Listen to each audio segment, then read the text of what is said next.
Hi guys, it's election 2025. Ayan, dito na naman tayo para gampanan ang ating mga tungkulin bilang mga mamamayan. So, ikaw, nakaboto ka na ba? Tama ba ang binoto mo? Or binoto niya? Pero sa ganun pa man, hindi naman natin pwedeng pakialaman ang boto mo at boto ko. Kasi meron pa rin tayong kanya-kanyang paniniwala at pinaniniwalaan. So sa amin naman ay meron kami sinusundang pagkakaisa at syempre kahit natiwalag naman ako ay gagawin ko pa rin kung ano man ang pasya ng pamamahala kasi doon ako masaya at hindi mo rin naman pwedeng questionin kung bakit siya ang sinunod ko or bakit ito ang mga binoto namin kasi minsan mas masaya pa kami na wala kami iniisip kundi isulat kung sino man ang may ah, pinagpasyahan. Pero para sa akin kasi guys, yung mga taong iboboto namin ay malamang ipinapanalangin na namin lahat yan. So kung ano man ang gagawin niya habang nakaupo siya ay konsensya na niya yun. Ang mahalaga sa amin, bumoto kami. Kung naluklok man siya dahil sa amin, ang gagawa na lang niya ay gawin niya ang dapat para sa mga nakakarami, para sa ikakabuti ng nakararami. At sana wag naman isipin ang sarili lang, gawin pa rin natin ang makakapagpaganda at makakabuti sa ating pamayanan. Kasi alam nyo naman sa mundong to, sobra na ang mga gulo, sobra na ang mga pagkasakim ng mga tao. Kaya sana naman maging gumana ang humanity. So ayun guys, nakaboto na ba ang lahat? Kasi ako hindi pa. Hinahanap ko pa rin ang pangalan ko.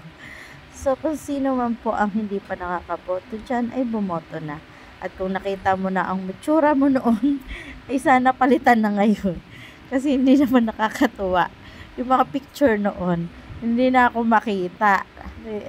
Nakita nyo ba guys, ang mga picture nyo noon? Ako kasi 2009 pa yun huli kong pagpapa-register.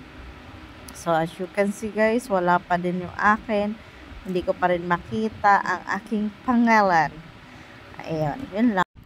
Hi guys, bilang mamamayan tayo ay binibigyan ng karapatan na iboto ang mga nararapat. Pero sana sa ating pagboto ay piliin natin ang maging matalino. Hindi man tayo ang dapat na mamili ng mga taong iboboto, pero sana bago tayo bumoto, ipanalangin natin ang mga taong iluluklok natin na magabayan sila na huwag maging sakim sa kanilang pag-upo na para hindi naman nila magkaroon sila ng konsensya, di ba?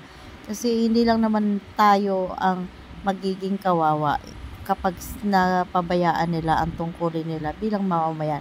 Pati rin naman pamilya nila kasi at the end of the day, sila, tayo at buong Pilipinas ang makikinabang ng mga gagawin nilang batas, pagpapatupad ng mga batas at paglikom ng mga kayamanan, sana gamitin sa Hi guys, after 11 years, nakita ko rin kung saan ako nararapat. Ayan, as you can see, makikita mo dyan ang itsura ko ng year 2009. Buntis na ako dyan sa awa ng Diyos. Medyo mataba-taba na ako dyan. Pero ang mukha ko ay hindi na makita. Oh my goodness. Hanapin nyo guys kung nasaan ang aking... Ayun o! My goodness! Ayan na. Nakikita nyo ba yung mukhang yan? Mukha yan. Hindi na makita. So, ayan na nga guys. Nag-enjoy ako kakahanap at kakaikot-ikot sa Alabang Elementary School. Siguro by next nabotohan dito na ako sa Muntinlupa magboboto. Pero sa ngayon, ini-enjoy ko pa yung magpalakad-lakad sa gitna ng arawan sa Alabang. So guys, this is it. Pansit. Tapos na akong bumoto. Ipapasok ko na siya sa machine. Tingnan nyo kung paano. First time ko siyang ipapasok ng ako ang nagpasok tapos nag-video ako. Oh my God, ganyan siya. Tingnan mo yung feeling. Kakainin siya ng machine. So, ayun nga guys, paano nga ba tayo na kakagawa ng ating obligasyon sa araw na ito? So, kung nagiging ano ba tawag?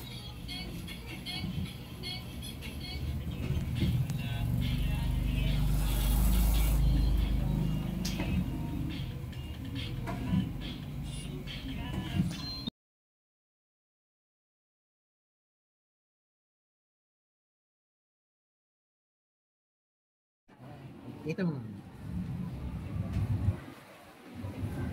Meow. Yan, may katunayan na ako. May demo mo. And done. Marami pa rin tao.